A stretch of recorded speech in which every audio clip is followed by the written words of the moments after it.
Bueno, vamos a estar hablando de los procesos cognitivos y bueno, de cada una de sus funciones y hoy vamos a hablar precisamente de de englobar qué cosa es, pues, los procesos cognitivos más importantes.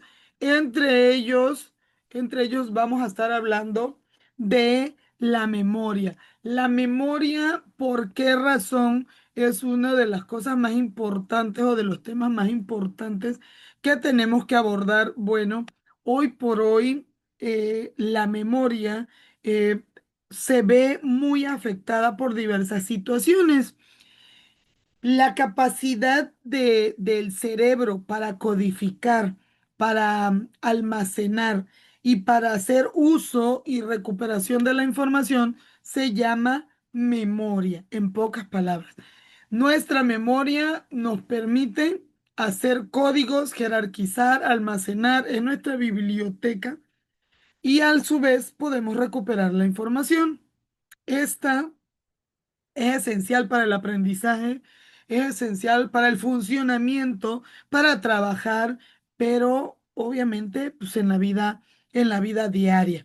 La memoria es una función cognitiva que pues es fundamental para los seres humanos. A través de ella registramos, a través de ella retenemos, a través de ella recuperamos la información y a su vez, pues podemos hacer uso, podemos ir, a la vez que aprendo, recupero, manejo, combino, y son esos aprendizajes anteriores que ya tengo que luego puedo ir usando y combinando con los nuevos.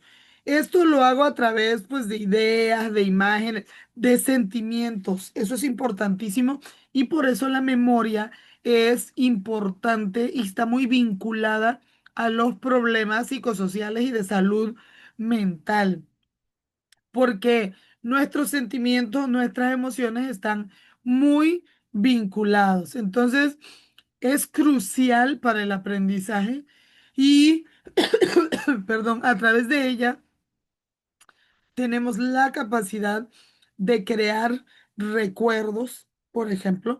No podríamos adquirir conocimientos nuevos ni acceder a la información anterior si no tuviéramos esta biblioteca llamada memoria. Existen varios tipos de memoria, como por ejemplo la memoria sensorial. Esta retiene información de los sentidos, pero a su vez es por un breve periodo, que es, o sea, lo que vemos, lo que escuchamos, lo que sentimos. Esta se va almacenando en lo que llamamos comúnmente la memoria a corto plazo. La memoria visual, pues es la que almacena las imágenes, los colores, los tamaños, todo lo que vemos.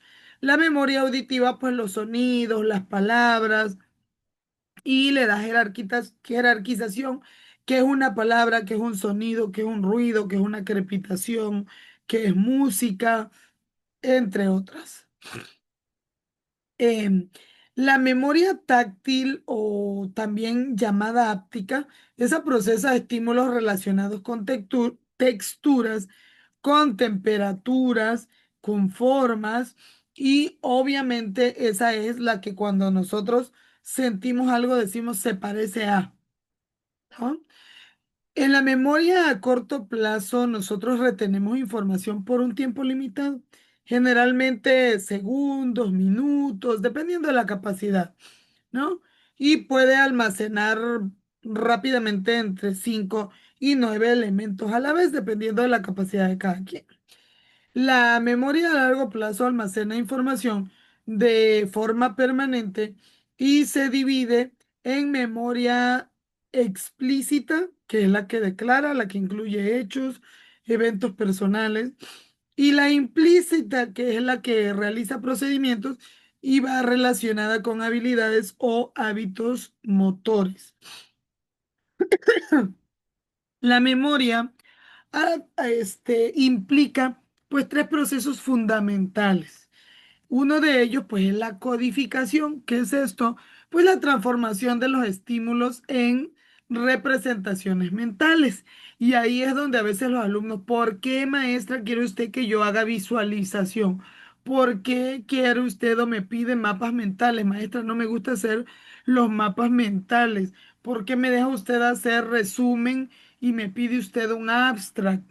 ¿Por qué? Porque podemos codificar, pero a su vez también está el almacenamiento, la retención de la información para su uso posterior. ¿Sí? Entonces hay la codificación, el almacenamiento y obviamente la recuperación. Esta es pues la que nos da acceso a los datos almacenados cuando nosotros los necesitamos. Por eso es que podemos recordar. Así es que la memoria es esencial para nuestra identidad y para la capacidad de dar sentido a las experiencias. Pero aquí mucho ojo, cada uno de nosotros a través de todo esto que estamos viendo, guardamos nuestra información. No es que la persona le cambie o que la persona en algún momento no entienda o no vea, es su forma, es su estilo de decodificar. Por eso es que en una misma escena algunos vemos más detalles que otros, por la forma en que nosotros hacemos este proceso cognitivo. Sin una memoria funcional es imposible recordar eventos significativos, adquirir nuevas habilidades, incluso navegar en situaciones sociales. La memoria juega un papel crucial en la educación, pero también en la creatividad y algo básico para la vida, la resolución de problemas. Por eso es que las personas que tienen problemas de memoria, incluso se les olvida cómo deglutir los alimentos, cómo tragar, lo meten en su boca y ya no se acuerdan cómo hacer el proceso de tragar que tan fácilmente hacemos los seres humanos. Fíjense bien. Obviamente hay muchos, diversos trastornos de la memoria y tienen que ver pues con las condiciones que pueden afectar esta, como la amnesia, el deterioro cognitivo que va de leve, moderado, mayor, la demencia, y estas pueden interferir gravemente en la vida diaria. Y obviamente tienen mucha relación con la salud mental. A veces las personas por eso incluso se devalúan, sienten que ya no sirven. Uno de los problemas más grandes del adulto mayor es eso, que en algún momento tiene trastornos de la memoria y por eso siente esa desvalorización para sí mismo. Bueno. No me siento muy bien, pero bueno, aquí estamos trabajando. Y en domingo.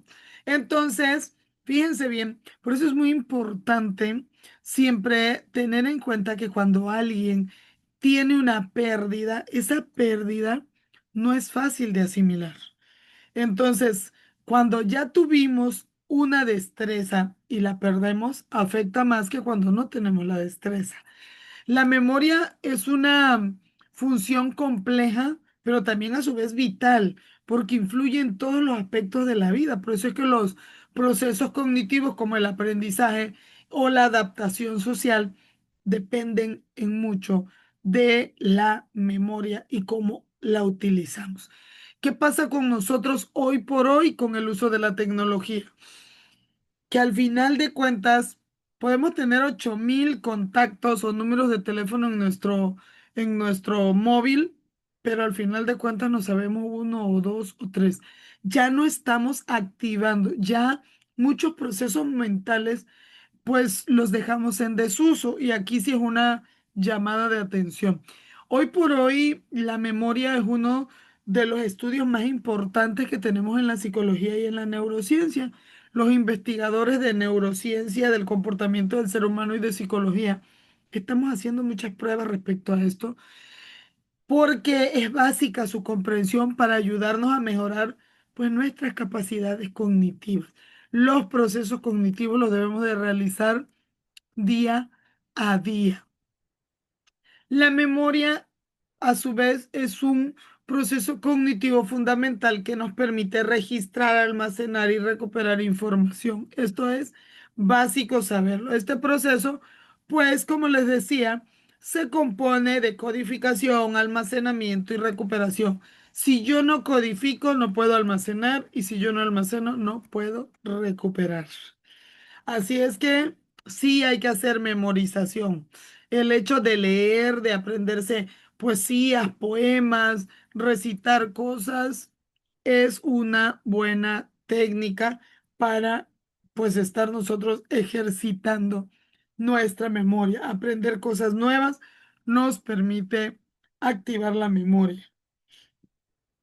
La teoría del procesamiento de la información es un modelo de trabajo de la memoria que unos científicos de apellidos Atkinson y Shiffrin pusieron como fundamental porque ellos a través de la psicología cognitiva nos describen cómo funciona la memoria, cuáles son los procesos, perdón, y propone pues esos tres componentes separados de la memoria, la sensorial, la a corto plazo y la a largo plazo. Prácticamente el término memoria sensorial pues es la de corto plazo, muy corto plazo, y la de corto plazo sería prácticamente como medio, y la de largo plazo pues ya sería la permanente.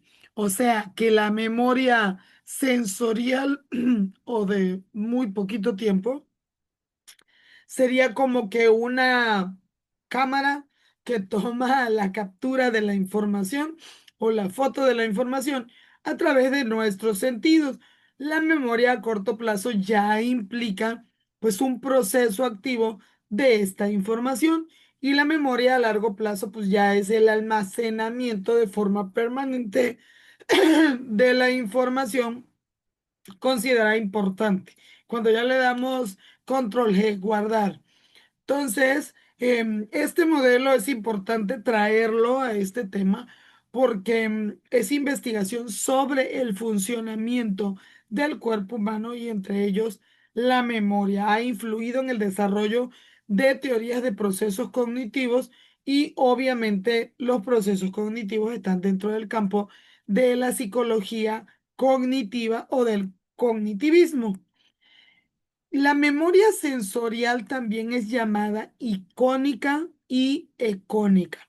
Estos dos tipos fundamentales de memoria permiten retener información visual y también auditiva, respectivamente, durante breves periodos de tiempo. Por eso es que muchas personas, si no ejecutan el proceso, se acuerdan de algo así rapidito, o sea, sí, sí, y después ya no se acuerdan. Acaba de suceder, le preguntas, te dice sí y después ya se le olvidó. ¿Por qué? Porque estos son durante breves periodos de tiempo. Retienen imágenes después de que el estímulo original ha desaparecido por muy corto plazo. Los científicos dicen que incluso hay procesos de esta memoria que duran menos de un segundo y que en ocasiones pueden retener hasta cuatro y cinco elementos visuales. Entonces, cuando vamos entendiendo esta complejidad, ya vamos entendiendo por qué la memoria se nos va deteriorando cuando no la usamos. Su función es crucial, sí, y aunque es por poco tiempo, es importante porque es percepción visual, ya que permite que el cerebro procese y analice rápidamente la información antes de que se transfiera a la memoria a corto plazo. Y aquí hace una selección, aquí hace como que una limpieza de la información, y a través del fenómeno que se llama persistencia visual, se refiere a la huella visual que queda en la retina después de que este estímulo se ha finalizado. La memoria ecoica se refiere a la capacidad de retener información auditiva, lo que son recordar los sonidos, los fragmentos de sonidos durante un breve tiempo, su jerarquización y todo, la limpieza de sí, sí es importante. Acuérdense que el cerebro tiene la función de decir que es importante y que no. Y hay cosas que se nos olvidan. Hay personas que vienen al consultorio y me dicen, psicóloga, ¿puede usted creer que estuve 27 años casada con ese hombre? Me habló por teléfono y no le reconocí la voz. Bueno, nuestro cerebro tiene la capacidad de compensar lo que le parece que no es importante. La memoria ecoica es fundamental para la comprensión del lenguaje, la discriminación de los sonidos y permite que el cerebro pues procese secuencias auditivas, lo que pues es esencial para entender conversaciones, sonidos complejos y nuestro medio ambiente. Ambos tipos de memoria son esenciales para el procesamiento de la información sensorial. Y aquí les quiero poner un ejemplo.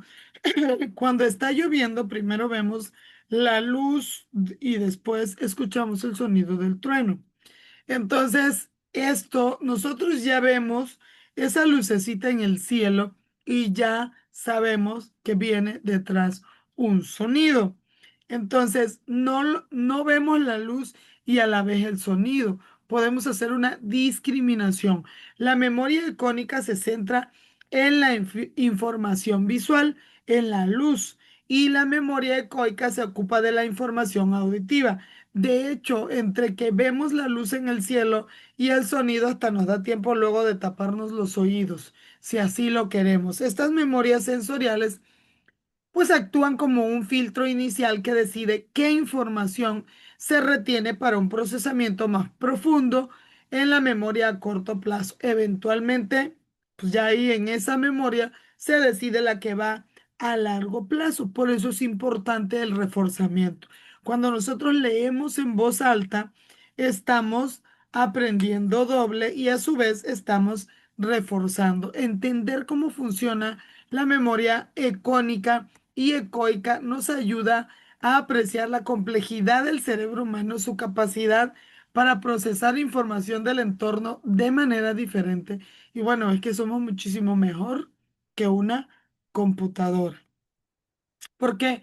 Porque nuestro cerebro es el que nos permite funcionar y procesar todo de manera eficiente. La memoria a corto plazo, dijo Miller en 1956, que pues es la capacidad, según estos estudios, limitada que varía entre 5 y 9 elementos. Esto depende de cada una de las personas y ahí sí es importante el género de nacimiento. ¿Por qué? Porque así entendemos el tipo de proceso. Y lo vuelvo a decir porque en muchas ocasiones puede herir susceptibilidades, pero no. El género de nacimiento tiene que ver con la fisiología del cuerpo humano y en psicología, pues como no tenemos tabús, no tenemos paradigmas, decimos las cosas como son. Respetamos a todos los seres humanos y esto no tiene que ver con ninguna otra cosa y lo aclaro para que no nos bloqueen los videos ni nadie se sienta ofendido.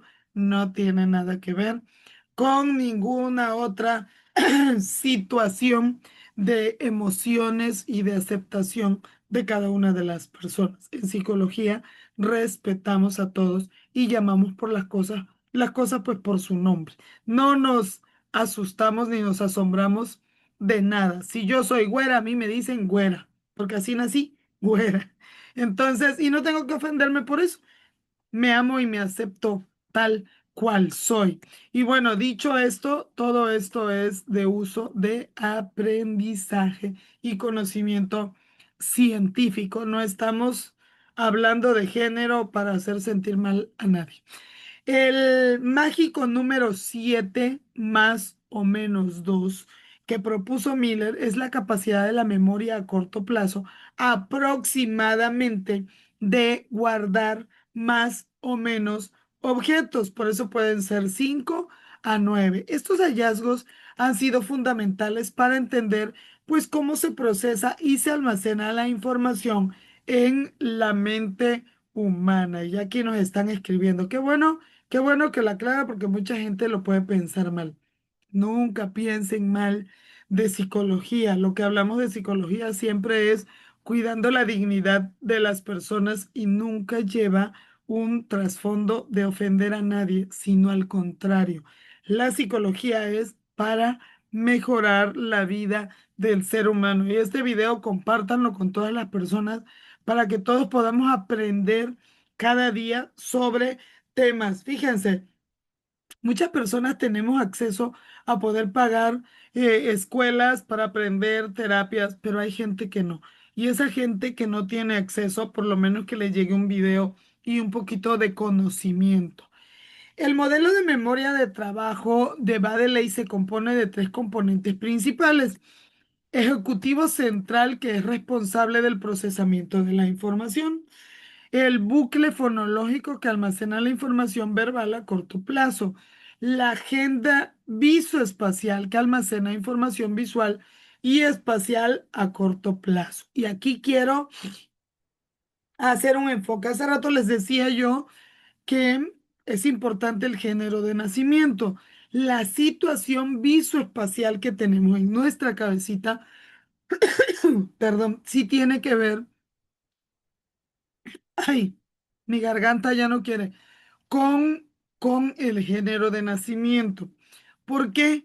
Porque si nacemos hombres, entonces la situación visoespacial de medidas y eso la tenemos un poco más desarrollada comúnmente. Ese es el común denominador. Estamos hablando de estándares. Sí puede suceder que hombres de nacimiento en algún momento no tengan la situación visoespacial muy desarrollada o predispuesta al desarrollo. Las mujeres o las que nacemos mujeres, obviamente también tenemos ciertas características propias de la cognición que tienen que ver con el género o sexo de nacimiento. La situación visoespacial de la mujer es diferente a la situación visoespacial del hombre.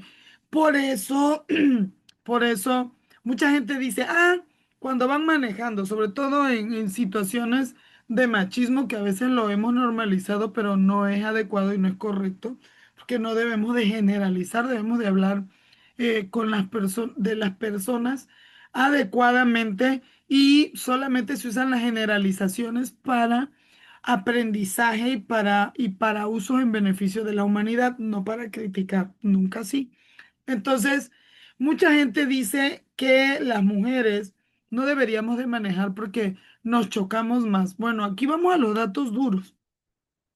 Efectivamente, a las mujeres puede haber mayor tendencia porque el porcentaje de la situación visoespacial para estacionarnos en lugares muy pequeños sí puede costarle a algunas mujeres, a otras no, pero el común denominador es que nos cueste y por eso en algún momento pues pueden haber muchos accidentes que le llaman de besito, de un golpecito y de cosas. Pero también tenemos que entender que es propia del hombre de nacimiento el ser intrépido en cuestión de la velocidad. Es más la estadística de hombres que se chocan a altas velocidades que mujeres que se chocan a altas velocidades. Entonces, digo, estos son datos que nosotros debemos de conocer para entender el funcionamiento de nuestra cabecita. Esto no significa que no podemos desarrollar. Claro, por supuesto, tenemos la capacidad de aprender y por eso estamos aquí, entendiendo los procesos cognitivos como la memoria, para mejoría propia del ser humano en general. Bueno, se nota que estoy enamorada del ser humano y de su estudio. Los componentes pues, de la gestión de las múltiples tareas cognitivas, pues se realizan simultáneamente y es un poco complejo de entender, más sin embargo, es importante empezar a entender por lo menos los procesos básicos como la memoria de trabajo. La memoria a largo plazo, según Enden Tulbin, se divide en dos tipos principales. la episódica que almacena información conceptual actual que no necesariamente está asociada a un evento específico, como conceptos, palabras, relaciones generales. Es atemporal y pues tiene, o sea, es descontextualizada, lo que significa que no necesitamos recordar todo o simplemente con entender lo básico. Por eso al momento de aprender es importante hacer el abstract o las palabras claves. ¿Por qué? Porque es importante nosotros entender el contexto, entender la esencia y el significado. Por eso cuando nosotros memorizamos y si se nos olvida el discurso, podemos tener la capacidad de improvisar si entendemos de qué estamos hablando y qué es lo que es importante decir. Tulvin propuso que la memoria pues no es un sistema homogéneo, sino que comprende diversos módulos especializados que operan de manera independiente con funciones distintas, lo que resalta la importancia de la memoria semántica en la organización del conocimiento y de toda la información que recibimos del mundo. Bueno, la memoria de codificación, la codificación es el proceso mediante el cual la información a través de este proceso cognitivo se transforma y se almacena en el cerebro para su posterior recuperación. O sea, la memoria que codifica es el primer paso en el proceso de la memoria. Este incluye, ya dijimos, tres etapas. ¿Quién me lo dice? Bueno, se los digo yo. Codificación, almacenamiento y recuperación. Durante la codificación, el cerebro procesa la información y la convierte pues en un formato que es el adecuado para almacenarlo y recuperarlo más tarde. Hagan de cuenta que selecciona el USB en el cual lo va a almacenar para que lo recuperes después. Este proceso es crucial para aprender, pero no nada más para el aprendizaje. Es crucial para adaptarse a nuevas experiencias. Y aquí voy a hacer una pequeña pausa. Y va mi café. Cuando nosotros sufrimos una pérdida, tenemos una experiencia que nos causa dolor. Este tipo de memoria que nos permite codificar es una de las básicas que nos permite adaptarnos y superar esa pérdida. ¿Por qué? Porque podemos recurrir al almacenado, recuperar, reforzar, aprender cosas nuevas, codificar los nuevos conceptos mediante los cuales vamos a ver esta pérdida como algo positivo, esa transformación de la información, entre otras cosas.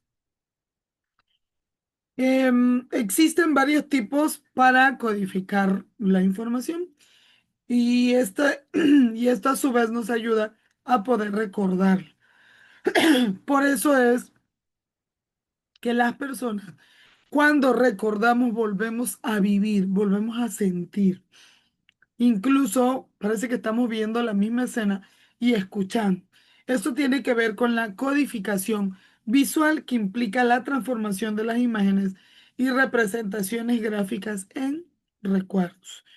La codificación acústica, pues es la que utiliza los sonidos y las rimas para ayudar a recordar los datos. La codificación semántica involucra la transformación de información en unidades que tienen significado y obviamente esto facilita su almacenamiento y su recuperación. Por eso es que las cosas que son más importantes las almacenamos o las que son muy traumáticas. La codificación es esencial y permite que los elementos percibidos se conviertan en constructos.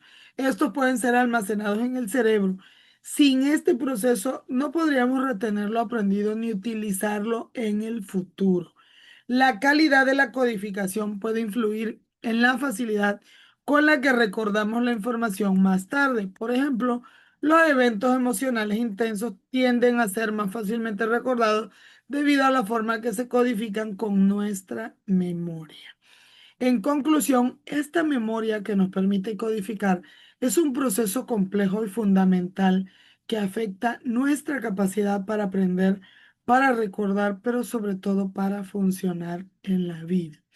Comprender cómo funciona puede ayudarnos a mejorar nuestras habilidades de aprendizaje y nuestras habilidades de memoria, utilizando técnicas que optimizan la codificación y la recuperación de información. El comprender todos estos procesos cognitivos nos es útil en contextos académicos, pero también en la vida diaria. Hoy vamos a aprender cómo vamos a cuidar nuestra memoria, cómo funciona y también cómo la vamos a ejercitar. La capacidad de recordar información es crucial para la toma de decisiones y la interacción social. Así es, quien no sabe de historia está condenado a repetirla. Por acá nos están recordando. ¿Qué cosa es la evocación de la información? Bueno, se refiere al proceso mediante el cual recordamos experiencias pasadas y la información almacenada en nuestra memoria. Un ejemplo de evocación puede ser el escuchar una canción que te recuerda a alguien y puedes incluso revivir emociones asociadas a este evento mientras escuchas esta canción. Tiene diversos tipos, hay intencional, que implica recordar un evento específico, mientras que la evocación espontánea ocurre sin previo aviso, como al ver una foto antigua que revive recuerdos. Les quiero platicar que pues mi papá era bastante conocido en Macuspana y pues decía cosas y a veces pues la gente lo recuerda por ayudar mucho y entonces en algún momento estaba yo en una reunión cuando una persona pasó al micrófono e iba a dar alguna información y citó un consejo que mi papá le dio. Pero no dijo, él dijo, no, pues es que una persona en un momento así me dio un consejo. Ajá. Cuando la persona estaba diciendo las palabras, yo estaba escuchando, pues estaba ya anotando la información y eso. Inmediatamente que empecé a escuchar las palabras del consejo, de inmediato, pues tuve una evocación espontánea, porque de inmediato me trasladé a la escena en la que mi papá le estaba dando el consejo a esa persona. Y hasta ese momento levanté mis ojos y vi hacia el micrófono para ver a la persona. Mientras tanto, yo estaba anotando la información. Entonces, esta memoria nos permite a nosotros, a través de la evocación, poder acceder a información incluso muy antigua. Nos permite revivir recuerdos y no importa de qué edad, sino si estuvieron almacenadas. La práctica de la evocación es importante para el aprendizaje a largo plazo, ya que permite a todas las personas recuperar información en la memoria a largo plazo, pero también darle un significado. Entonces, la memoria se clasifica en tres fases: la adquisición, el mantenimiento y la recuperación, donde la evocación pues juega un papel fundamental en la recuperación de la información. Estos conceptos resaltan pues la importancia de este proceso mental y su impacto en la identidad personal. Por eso cuando nosotros no podemos recordar algo, nos afecta, nos asusta, nos causa incertidumbre. Y aquí tenemos que hablar de algo que se llama teoría del olvido. La teoría del olvido es fundamental en la psicología porque explica cómo y por qué olvidamos la información. Existen varias teorías que intentan explicar este fenómeno y aquí les voy a mencionar otra que también es importante que la estudiemos: la teoría del desvanecimiento, la teoría de la interferencia, la teoría de la represión, el modelo de procesamiento dual. Estas teorías ofrecen diferentes perspectivas sobre el funcionamiento de la memoria y el proceso del olvido en situaciones, pues, complejas o de la vida cotidiana. Para, porque no tenemos mucho tiempo para hacer concretos la teoría, del deterioro propone que la memoria se desvanece con el paso del tiempo, por eso es importante su uso. Esta sostiene que la información se vuelve menos accesible para recuperación posterior a medida que pasa el tiempo sin su uso. No, no es nada más propio de la edad. Si tú tienes una edad y vas usando esto, vas haciendo estos procesos, entonces tienes menos posibilidad de tener deterioro. La fuerza de la memoria se puede desgastar con el tiempo. Mucho cuidado. A veces el estar recordando cosas que nos hacen daño, recuerdos que nos hacen daño, también puede desgastar nuestra memoria, drenarnos nuestra energía. Por eso es importante aprender cómo, y aquí es donde la psicología es para todos. Y me pueden mandar WhatsApp escrito al 99 32 80 16 76 y podemos aprender sobre esto. Em, la idea de que si una persona no accede y utiliza la representación de la memoria que ha formado, el rastro de la memoria se desvanece, esa como que se va borrando, se va empolvando y decae con el tiempo. Por eso es importante tener las técnicas adecuadas para evitar estos deterioros. La teoría fue propuesta por Edward Thorndike en 1914 y ha sido objeto de crítica, sí, pero nos trae muchísima información. Se las recomiendo, amplíen sobre eso. La teoría del desplazamiento se refiere a cómo funciona el olvido en la memoria. Y aquí tiene que ver con la señora que me decía, porque después de 27 años se me olvidó la voz del papá de mis hijos. Y digo el papá de mis hijos porque nada de que mi ex ya no es nada tuyo. Si ya no está en tu vida, no es nada tuyo. Es, no es que pasamos 27 años, es que tuvimos hijos. Sí, es el papá de tus hijos, pero tuyo ya nada. Hay que trabajar en nosotros. La teoría del desplazamiento sugiere que la memoria a corto plazo tiene una capacidad limitada y al llenarse, pues la nueva información va reemplazando la anterior. Y aquí es importante hacer los procesos, porque los estudios como el método del recuerdo libre han demostrado que los primeros y los últimos elementos de una lista son más fáciles de recordar, lo que se conoce como el efecto de posición en la serie. Además, el olvido puede ser influenciado por factores como la interferencia de información nueva o anterior con lo que ya sabemos, lo que resalta la naturaleza dinámica de la memoria. Ahí vayan ampliando.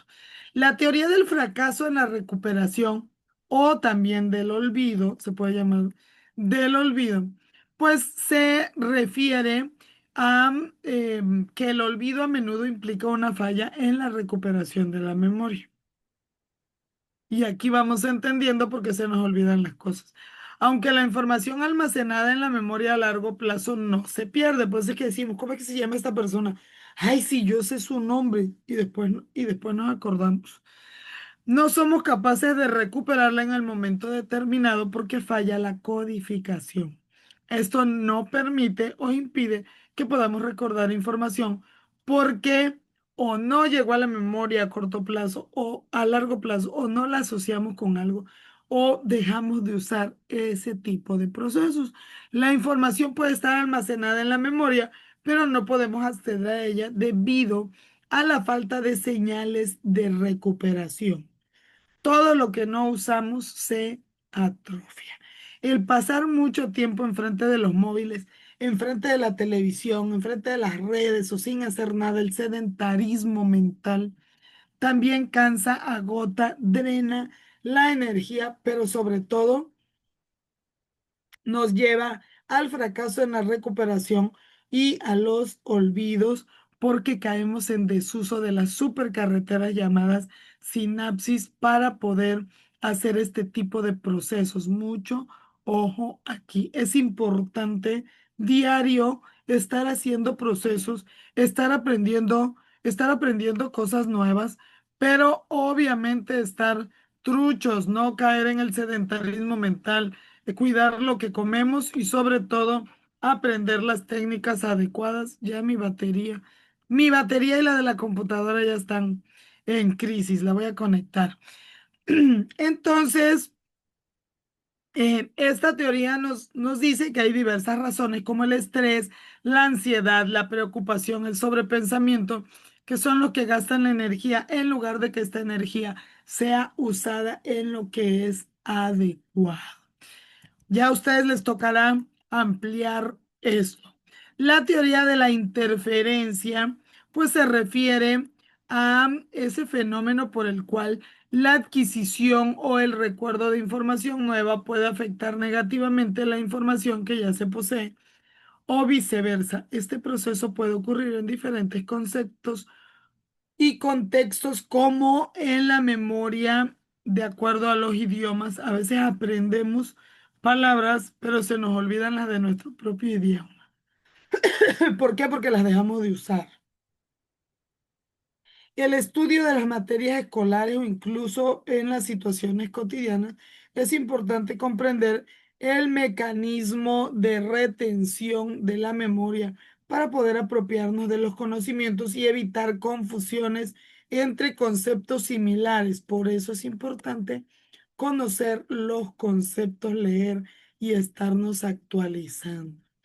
La teoría de la interferencia no solo es relevante en el ámbito educativo, sino también en situaciones cotidianas donde se refiere a recordar o aprender información nueva. Y aquí es donde podemos aprender y desaprender a nuestro favor cuando vamos a terapias cognitivo-conductuales. La teoría de la interferencia también se aplica en el ámbito de la memoria a largo plazo y la memoria a corto plazo. Los recuerdos más antiguos pueden interferir con la recuperación de los recuerdos más recientes, como la retención de recuerdos más antiguos. Esta competencia de recuerdos puede dificultar el acceso a uno u otro y afectar la capacidad de la persona para recuperar o aprender información. Y bueno, las amnesias hay retrógrada y anterógrada. Estos son dos tipos de trastornos de la memoria que afectan la capacidad de recordar la información. La amnesia retrógrada implica la pérdida de recuerdos consolidados en la memoria antes de un evento traumático. Mientras que la amnesia anterógrada afecta la capacidad de formar nuevos recuerdos a corto plazo. Ahí em, acabo de recibir la información y ya no me acuerdo. ¿Qué desayuné? No me acuerdo. Ambos tipos de amnesia pueden tener un impacto significativo en la vida del individuo, sobre todo en sus relaciones interpersonales porque preguntan y preguntan una y otra vez la misma información o incluso cuando se les cuestiona ya no la recuerdan, lo que afecta gravemente su estado psicoemocional y su salud mental. Y bueno, ya estuvimos hablando de aprendizaje, estamos hablando de memoria, vamos a hablar de pensamiento. La memoria y el pensamiento son, yo pienso que procesos cognitivos que son o gemelos o no sé, pero van interrelacionados porque permiten al ser humano aprender, recordar y tomar decisiones. Uno de los boom del aprendizaje y de la prevención en salud mental, pues es el pensamiento transformado. Entonces, estos dos procesos cognitivos, la memoria y el aprendizaje, pues están conectados. Son como gemelos y a través de ellos se almacena la información, sobre todo en el proceso de aprendizaje. Por ejemplo, cuando recordamos cómo realizar una tarea, no solo evocamos el conocimiento, sino también la experiencia pasada relacionada con esa tarea. Esta interacción es fundamental para el aprendizaje y la resolución de problemas. Recapitulando, tenemos diversos tipos de memoria. La memoria es sensorial a corto plazo y a largo plazo. Apréndanse. Ahorita en esto que estamos aprendiendo, también estamos activando nuestra memoria. Y por eso les estoy reforzando y reforzando y les repito entre una información y otra la memoria sensorial a corto plazo y a largo plazo. Incluso hasta les voy mostrando mis hermosos deditos. Em, en procesos cognitivos, aprendimos que la memoria implica tres etapas: codificación, almacenamiento y recuperación. La codificación, ya dijimos, transforma los estímulos en representaciones mentales. El almacenamiento organiza la información en nuestro cerebro, es como que la organización de la biblioteca, y la recuperación pues permite acceder a los recuerdos que necesitamos.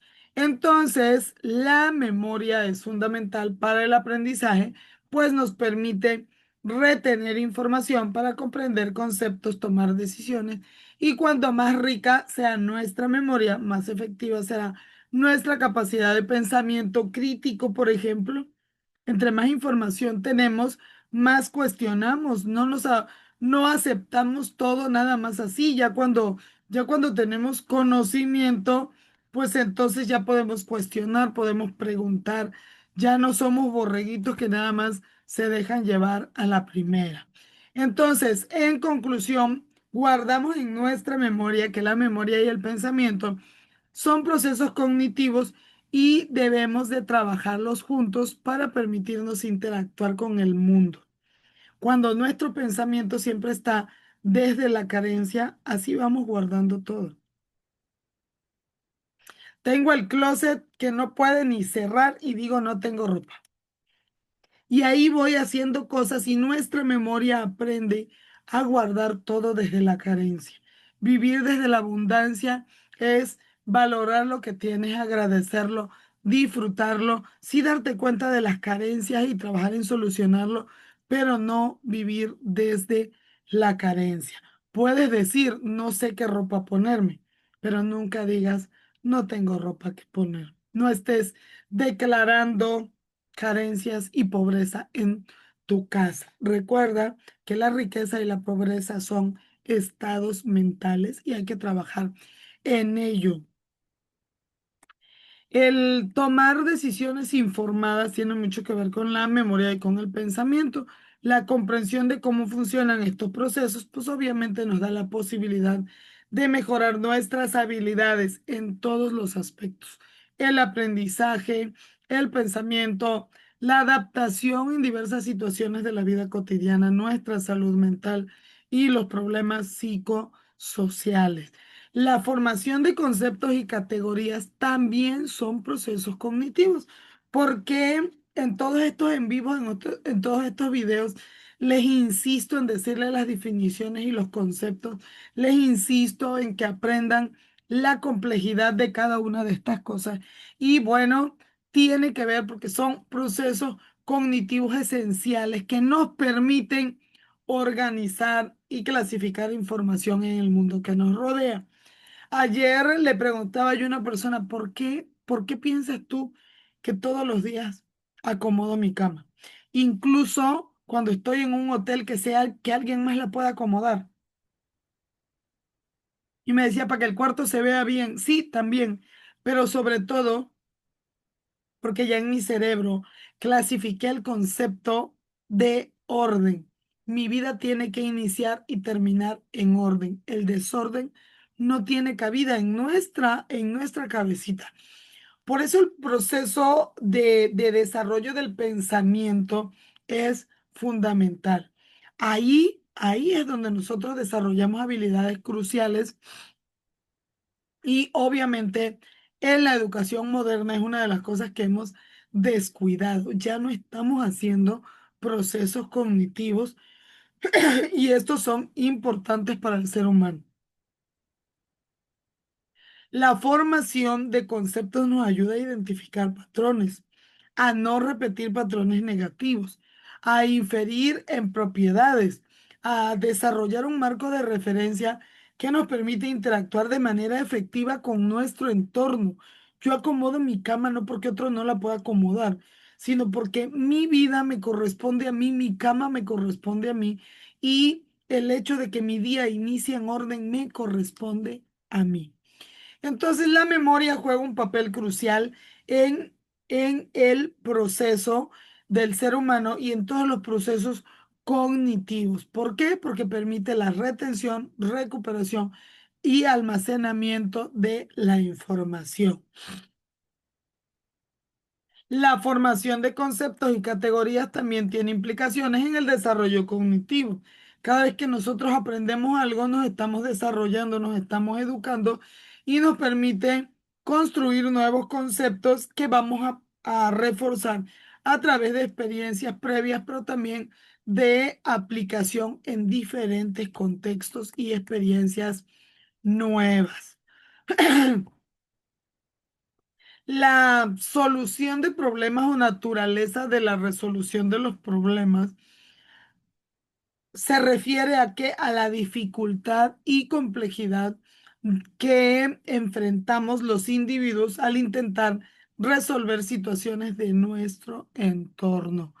Estas problemáticas pueden ser emocionales, pueden ser incluso de la infancia, pueden ser entre padres e hijos, pueden no ser emocionales, pueden ser de funcionamiento, incluso hasta los problemas matemáticos. Pero al final de cuentas, la resolución de problemas implica sortear obstáculos para alcanzar un objetivo. El aprender un proceso que nos permita resolver ese problema, pero a su vez guardarnos cómo se resuelven este tipo de problemas. Y ahí formamos una línea de acción que hace posible conseguir esa meta, pero también podemos recurrir a esa línea de acción cuando nos enfrentemos de nuevo a un problema igual, parecido o muy similar. La investigación sobre resolución de problemas ha identificado estrategias utilizadas para resolver problemas tanto emocionales como no emocionales, lo que sugiere pues que los tipos de estrategias, tanto emocionales como no emocionales, pueden ser similares. Por eso es importante buscar ayuda profesional. Pero no nada más para resolver esa problemática, sino también para aprender a prevenir y para también aprender a resolver y no provocar de nuevo los problemas, porque a veces las tomas de decisiones nos llevan al mismo problema. La memoria es un proceso cognitivo, ya dijimos que nos permite adquirir, almacenar y recuperar, pero tiene diferentes tipos y características además de sus funciones. La memoria sensorial, la memoria a corto plazo y a largo plazo. Esto nos permite incluir hechos o eventos conscientes, pero también del subconsciente. Y ahí es donde en algún momento aprendemos en situaciones traumáticas cosas que al final de cuentas las traemos a nuestra vida. Factores como la atención, las emociones, el estrés, el sueño, el aprendizaje, el envejecimiento, bueno, y muchos otros más, la cultura, nuestras creencias, nuestra religión, nuestros paradigmas, qué sé yo, pueden afectar la forma en que nosotros realizamos el proceso cognitivo llamado memoria. Pero al final de cuentas, esta es importante y obviamente para el aprendizaje, pero sobre todo para la supervivencia. ¿Qué sucede y por qué decimos para la supervivencia? Si nosotros no hacemos procesos cognitivos, si nada más le damos pescado a nuestros hijos, en lugar de enseñarles a resolver, híjole, punto número uno, siempre les vamos a tener que estar resolviendo porque ellos se van a confiar, van a aprender que tú siempre le tienes que resolver, pero no siempre vas a poder resolverle y no eres eterno en esta vida. Enséñales a sobrevivir, porque eso es vital en la psicología moderna. Cuando nosotros aprendemos resolución de problemas, nos volvemos autosuficientes. Esa capacidad nos da identidad, es incluso autorrealización. Por eso el enfoque del procesamiento de información se centra en el ser humano, en cómo percibe, interpreta, almacena y recupera una información de su entorno. Esta teoría fue desarrollada más o menos en la década de 1950 y compara la mente humana con un ordenador, sugiriendo que hay procesos para la información secuencial, pero también lógica. Por eso cuando nosotros vamos a dar una instrucción, hay que hacerlo de manera secuencial. Se dieron cuenta que yo estoy uno, 2, 3 de manera secuencial, pero a su vez de manera lógica. ¿Por qué? Porque la memoria involucra etapas como la recepción, almacenamiento y recuperación de la información. Muchos de los chicos hoy nada más copian y pegan. A mí me toca luego ver tareas que me mandan y ni siquiera son capaces de quitarle el hipervínculo. Así copian y pegan. Eso que nada más copiaron y pegaron, ni siquiera lo leyeron. Entonces, es importante nosotros cuidar nuestra situación psicoemocional, nuestra mente y siempre tener activos los procesos cognitivos. Y bueno, vamos a hablar de la memoria en algoritmos. Ya estamos hablando de tecnología y de cómo comparamos nuestra memoria con un ordenador. Bueno, al final de cuentas, esta memoria en algoritmos se refiere pues al uso de recursos de almacenamiento en eso, en algoritmos que se requieren para su ejecución. Y ahí tenemos que poner la complejidad espacial que mide el uso de la memoria en algoritmos referente con el tamaño, perdón, y es esencial o crucial para la gestión de los recursos o de las limitaciones también. La gestión de la memoria es un sistema operativo que asigna, pero también libera memoria para almacenar y recuperar datos de manera eficiente, evitando problemas como la fragmentación de la memoria. Hay varias teorías, varias técnicas, pues para la gestión de la memoria, como la asignación estática, las dinámicas de memoria que se adaptan a diferentes escenarios de uso. Por eso, de nuevo, perdón, busquemos ayuda de personas profesionales para activar nuestra mente, nuestros procesos mentales, porque de esta manera podemos optimizar el rendimiento de sistemas informáticos, garantizando el funcionamiento eficiente y estable de nuestra memoria. Y bueno, la memoria heurística, que es otro tipo de memoria, se refiere a la forma en que las personas utilizamos las estrategias mentales simplificadas para tomar decisiones y resolver problemas de manera rápida, pero a su vez eficiente. Estas estrategias ayudan a reducir la carga cognitiva para simplificar la toma de decisiones, pero pueden llevar incluso a errores cuando no las tenemos bien desarrolladas, porque sesgan ciertas situaciones. Por hacerlo rápido deja de ser eficiente. Por ejemplo, a veces por la familiaridad, por la cotidianidad, nos vamos confiando y no resaltamos la importancia de ser conscientes de que pueden existir ciertos sesgos y de los riesgos que estos pueden llevar. La memoria también tiene algo entrelazado con el pensamiento crítico y ambas son habilidades cognitivas interrelacionadas, pues porque esencialmente permiten aprendizaje efectivo, permiten el cuestionamiento, desarrollan la curiosidad, nos permiten objetivamente, sin maquillar la información, hacer esa recuperación, pero a su vez hacer un análisis reflexivo y una evaluación de toda la información. Esto le hace falta a la humanidad porque sin esto no podemos tener, por ejemplo, tenacidad. El tener estas habilidades mejora la capacidad de pensar y actuar de manera reflexiva, contribuye a la resolución de problemas más efectivamente. Si todo se lo damos procesado a los chicos ya no usan el razonamiento, que es otro proceso cognitivo, que es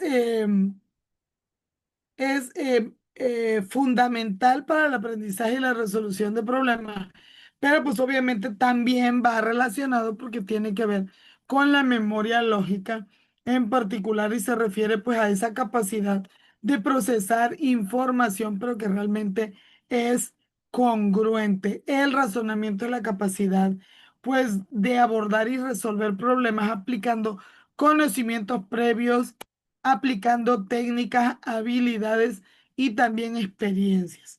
Se puede clasificar el razonamiento como inductivo, que es donde se generalizan las conclusiones, pero también el deductivo, donde se aplican reglas generales a casos específicos.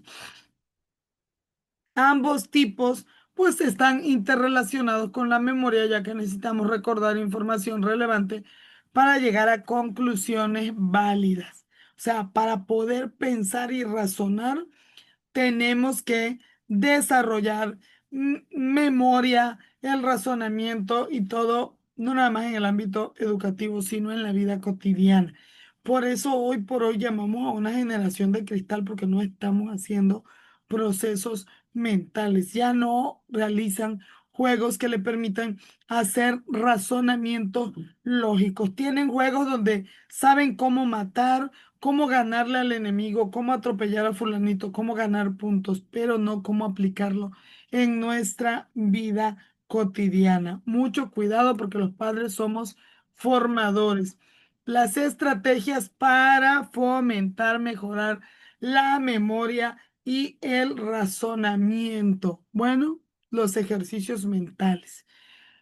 Practica juegos de estrategia, resuelve problemas lógicos que te ayuden a mejorar la memoria a través del razonamiento.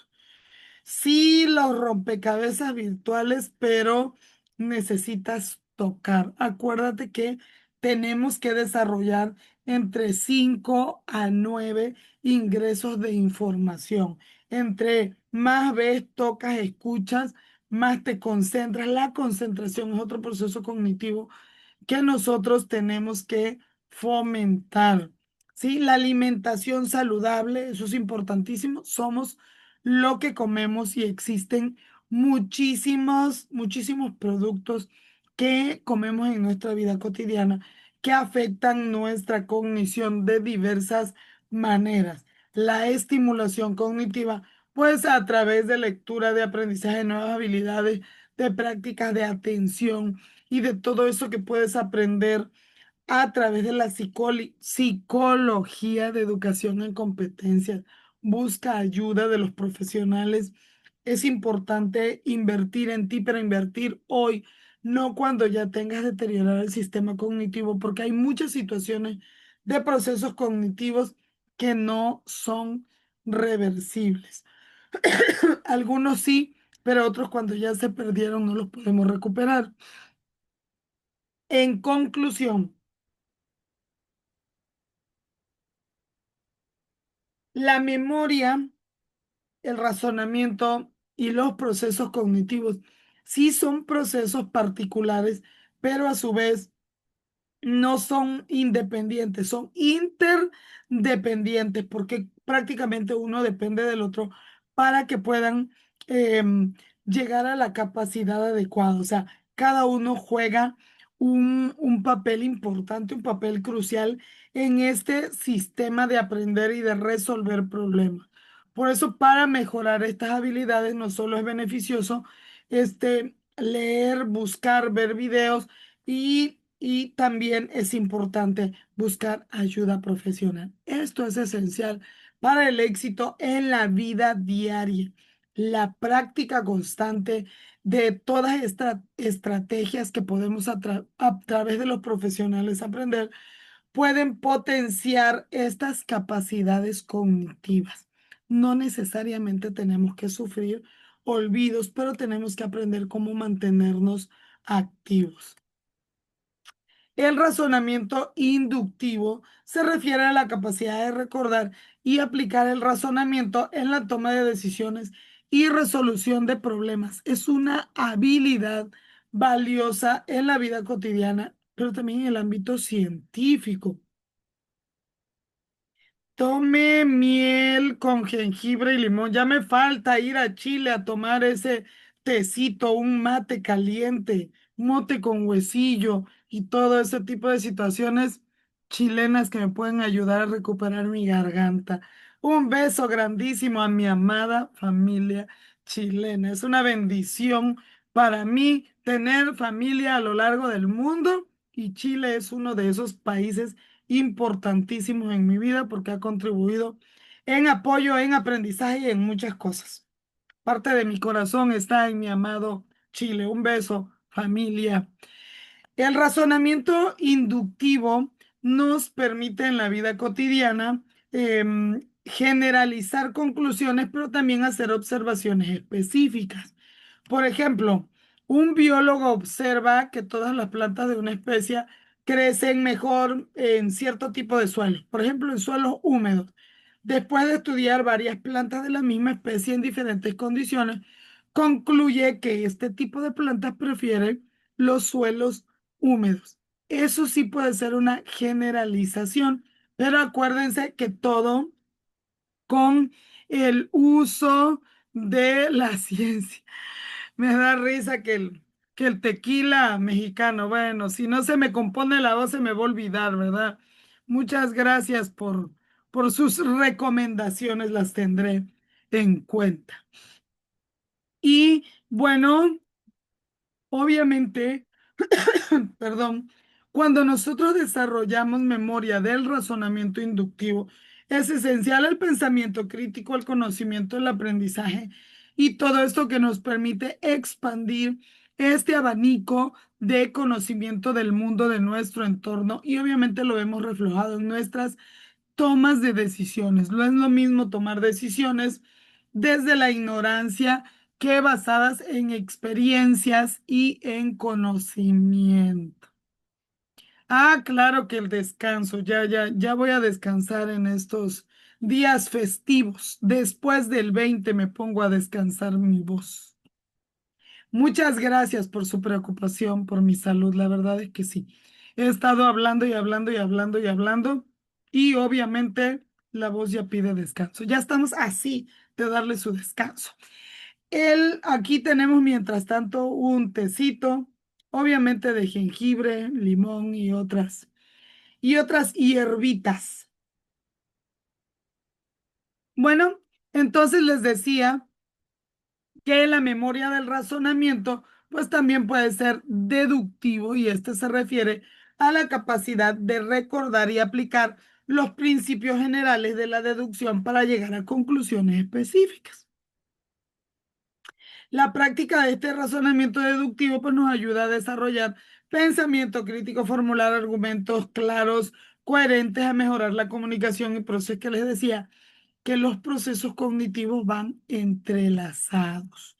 En la toma de decisiones, la memoria juega un papel crucial, ya que influye en cómo recordamos y evaluamos experiencias pasadas, lo que afecta nuestras elecciones futuras, la memoria de trabajo, la memoria a largo plazo y cómo podemos mantener este tipo de información durante años o durante toda la vida. La memoria emocional también es fundamental, ya que las emociones asociadas a recuerdos pasados influyen en nuestras decisiones, pero también en nuestro comportamiento.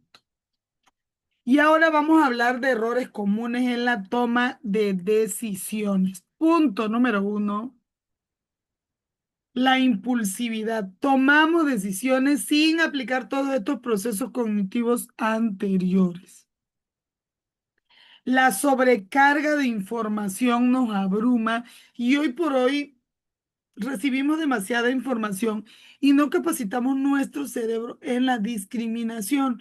En muchas ocasiones nosotros mismos fomentamos que nuestro cerebrito esté recibiendo bombardeo de basurita. Sí, vamos a llamarlo de esta manera.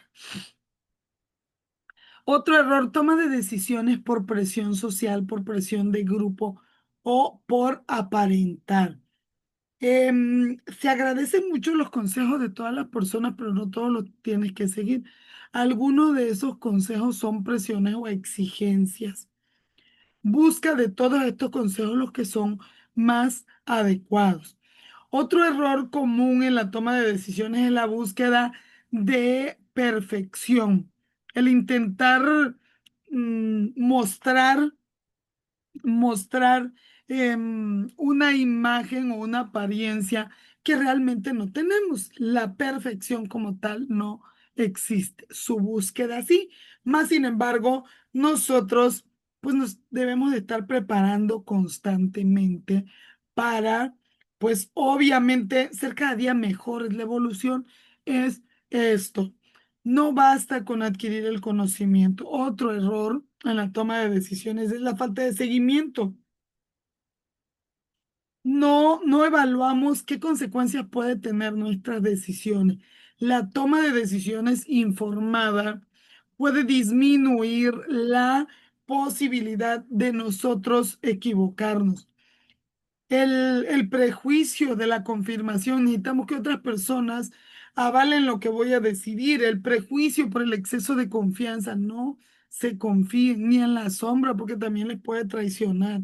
Hay que estar siempre truchos. El prejuicio retrospectivo, el no tener perseverancia en nuestra opinión, el permitir que todos los demás tomen las riendas de nuestra vida. Vamos a aprender sobre los modelos de toma de decisiones, sobre los modelos compensatorios, porque al final de cuentas es muy importante nosotros a través de la información tomar decisiones. Yo les invito a cada día a aprender más sobre este tipo de información.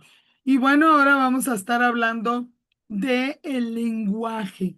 El lenguaje también es un proceso cognitivo importante que debemos desarrollar. Es un sistema de comunicación, perdón, que a su vez está organizado de acuerdo al contexto, al uso, a principios combinatorios y otro tipo de contextos naturales, pero también artificiales. Estamos bombardeados de diferente información y bueno, desde este punto de vista, pero ya un poco más amplio, la comunicación indica características comunes del ser humano, pero también de otros animales. También los animales se comunican de otra manera para expresar experiencia, incluso a través de las señales. Hace rato yo le decía a una alumna, pues tú ya no tienes voz, yo tampoco, vamos a hacernos señas, ¿verdad?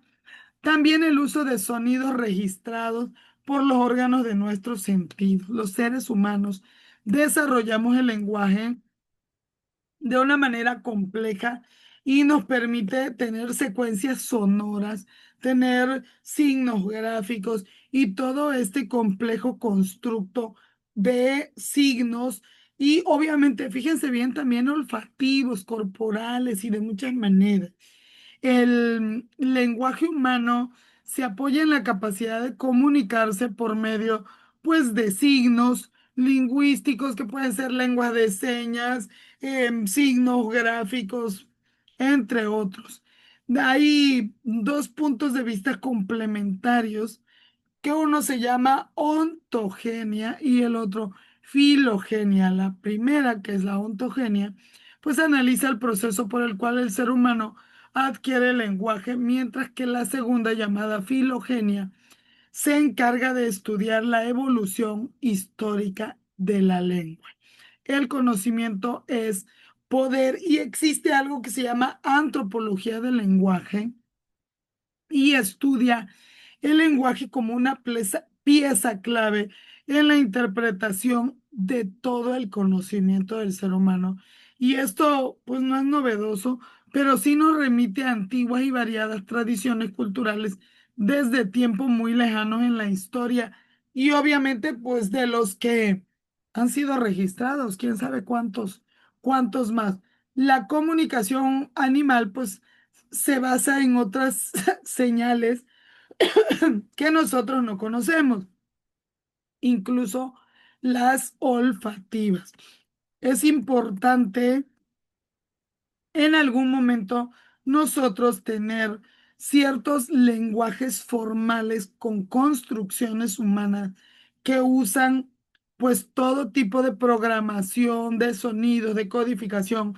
Y estas construcciones de estructuras internas se comparten pues con el lenguaje natural y por eso vamos a lugares donde hablamos diversas lenguas y a través de señas, de sonidos, de imágenes nos podemos comunicar.